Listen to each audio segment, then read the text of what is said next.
Hello everyone and welcome back to my channel. Today I want to talk about Fujifilm cameras and in particular the Fujifilm XT4.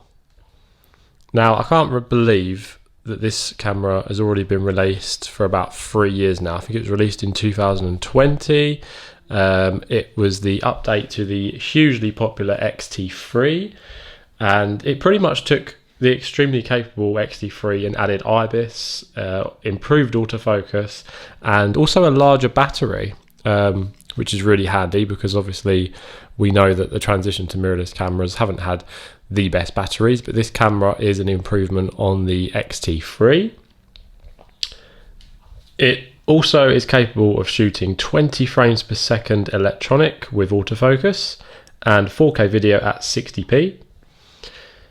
The electric viewfinder is a 3.68 million dot with a faster refresh rate. So they've improved how quickly and how crisp it looks through the viewfinder, which obviously is something which is getting better and better very quickly. And it's incredible that they're able to do that nowadays when compared to a DSLR camera.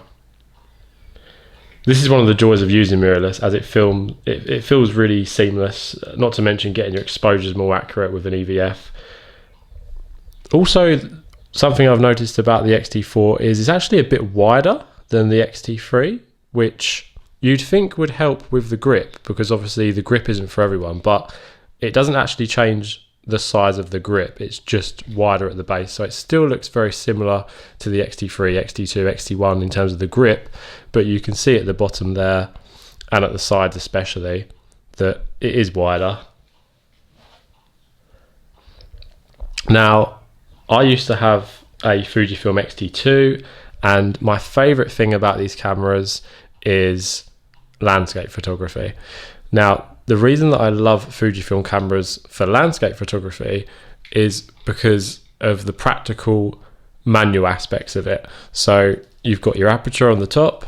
So if you want to shoot at f8, f9, f10, f11 for landscape, it's so easy to change. So if it's raining or it's really cold and your fingers just don't want to trawl through a menu system and click touchscreen. If you're someone that literally hates touchscreen, I'm not a huge fan of touchscreen, I don't use it a whole lot, but if you're not a fan of touchscreen, then obviously you've got your aperture ring, you've got on this lens you've got a manual clutch, which is handy if you shoot manual and you want to compose a composition manually, but obviously you've got all your tactile dials on the top as well. You've got your shutter speed, which actually has increased on this camera to 1/8000th compared to the XT2, which I used to have, and also the base level ISO has been dropped down to 160, so that should make for cleaner images.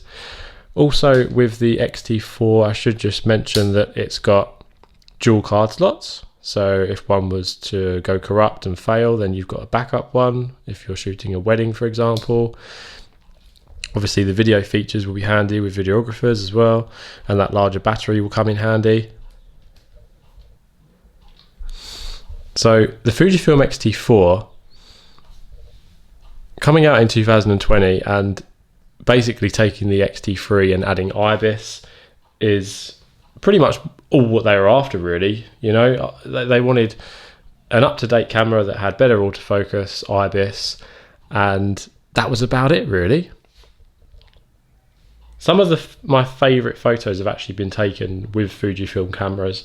I'll insert a few here that I've taken that I really love, especially because of the colours, because obviously, like I say, for landscape photography you can use Fujifilm's fantastic film simulations. So you just go into the menu system, that rare time that you'd go into the menu system, and you can trawl down to film simulation, and you can go the standard, which is Provia, and if you go on Velvia, that is their recommended film simulation for landscape photography.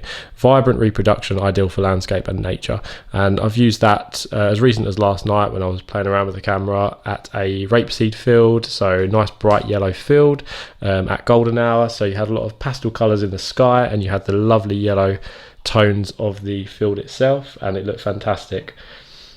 The other reason that I love Fujifilm cameras is because they've got a great selection of native lenses.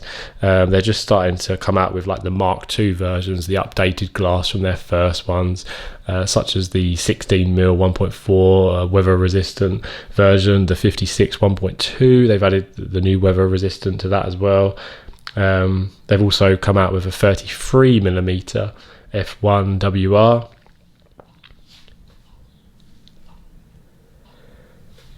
They're also great for wildlife because of the fast frames per second. However, I wouldn't say they've got a great range of wildlife lenses.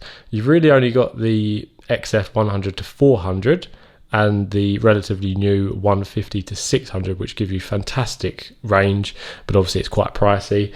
So there isn't a ton of options yet. You've got the 70 to 300, that's quite new as well, but you haven't got as many wildlife options as, say, Canon and Nikon, you know.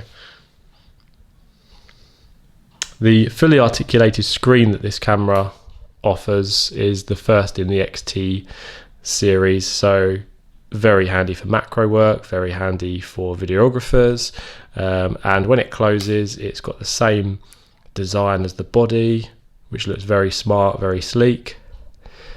Lovely, great inclusion. That's another good benefit from compared to the XT3, the previous model.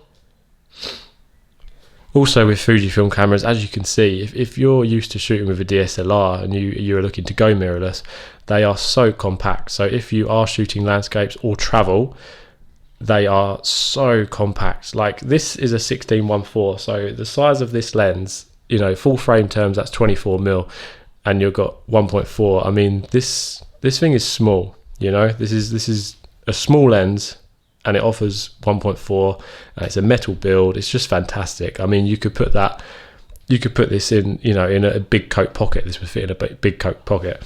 But they're so compact, they're lightweight, they're great for taking a hike, up a mountain, travel, you know, if you're going somewhere very interesting, like India, doing some photography, you know, they're fantastic, especially the colours that you get in the film simulations. If you want to go into monochrome and shoot straight in monochrome, it's very handy because it gives you exactly what that's going to look like, so you don't have to do the monochrome conversion in post-processing.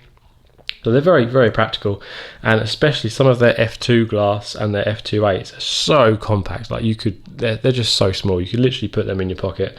I used to have the 16 2.8, so maybe the little brother version of this lens, and that was sharp and it did the job, and it was so compact. I mean, this is obviously a bit more if you're looking to do low light work, portraits, videography. This is probably better than the 16 2.8, but it's still a very capable lens.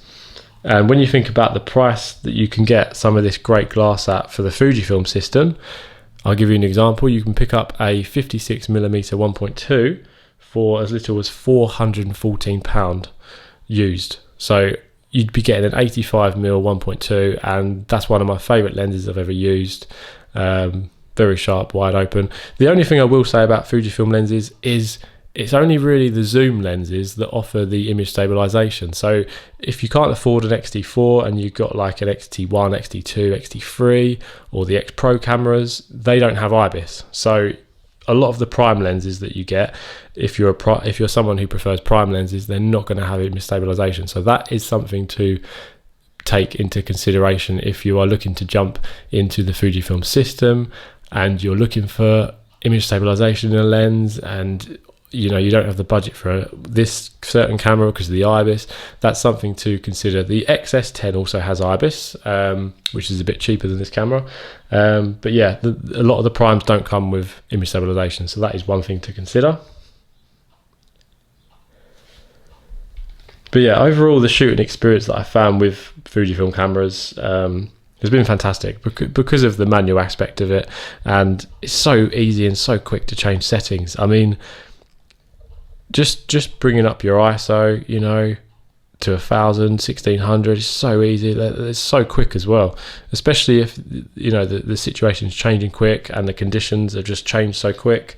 They're very handy having all the manual controls there. You can still go through the menu system if you want, but there's not really any need because you've got it all there, and it's a fantastic shooting experience, and I'd recommend Fujifilm cameras to anyone, to be honest. So yeah, that's the Fujifilm XT4. It's been out for about 3 years now. You can pick them up at a good price used. They've just launched the successors to this, the XT5, with a massive boost in megapixels, which would also appeal to landscape photographers having a high megapixel camera. But yeah, I'm going to pop that right down there. I've been enjoying using it this week. Thank you to my friend for loaning it to me for the week to test out and review and take some pics of the family and some landscapes and that. It's always a joy using Fujifilm cameras.